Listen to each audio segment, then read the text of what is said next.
येथील पाटील मैदानावरती उद्या म्हणजे 23 डिसेंबर रोजी जरांगे पाटील यांची निर्णायक इशारा सभा जी आहे ती होणार आहे। त्या अनुषंगाने आपण पाहू शकता की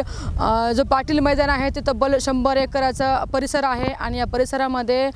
जवळपास 1 लाख लोक बसतील अशी या ठिकाणी व्यवस्था करण्यात आलेली आहे। अंदाजे 10 लाख लोक या ठिकाणी सभेला ऐकण्यासाठी जे आहे ते येणार असल्याच्या माहितीवरून या ठिकाणी आयोजकांनी जे आहे ती सर्वतोपरी तयारी या ठिकाणी केलेली आहे। आपण पाहू शकता की या ठिकाणी पार्किंगची व्यवस्था वेगळी करण्यात आलेली आहे, महिलांना बसण्यासाठी आसन व्यवस्था वेगळी करण्यात आलेली आहे, त्यासोबत पुरुष मंडळीला सुद्धा बसण्याची व्यवस्था वेगळ्या पद्धतीने करण्यात आलेली आहे। सर्व प्रकारचे या ठिकाणी जे आहे ते नियोजन या ठिकाणी करण्यात आलेले आहे आणि आपण समोर पाहू शकता की हा जो स्टेज आहे त्या स्टेजवरतीच उद्या जे आहे ते महाराष्ट्राला दिशा देणारा म्हणजे मराठा आरक्षणाच्या अनुषंगाने उद्या जे आहे ते जरांगे पाटील काय निर्णय घेणार आहेत यासाठी हा जो स्टेज आहे ते हा उभारण्यात आलेला आहे आणि या ठिकाणाहूनच जे आहे ते उद्या जरांगे पाटील जे आहे ते निर्णय घेणार आहेत आणि पुढची दिशा आणि दिशा काय आहे हे त्या ठिकाणी ठरवण्यात येणार आहे। मात्र सध्याच्या चित्र आपण पाहू शकतो की जी बीडमध्ये जी या वर्षीची शेवटची सभा आपण म्हणू शकतो, ही सभा जी आहे ती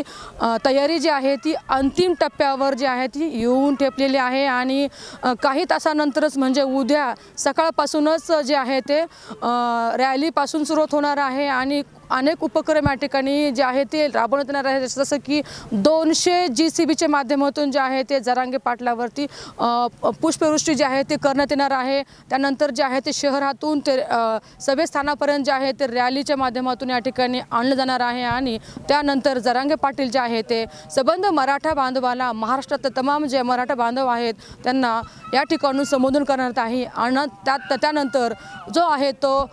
निर्णय जो आहे तो घेणार आहेत आणि या निर्णयातून सरकारला जो आहे तो इशारा देणार आहेत आणि यानंतर सरकार काय इशाऱ्याला कशा पद्धतीने घेतं तेही पाहणं तितकंच महत्त्वाचं असणार आहे।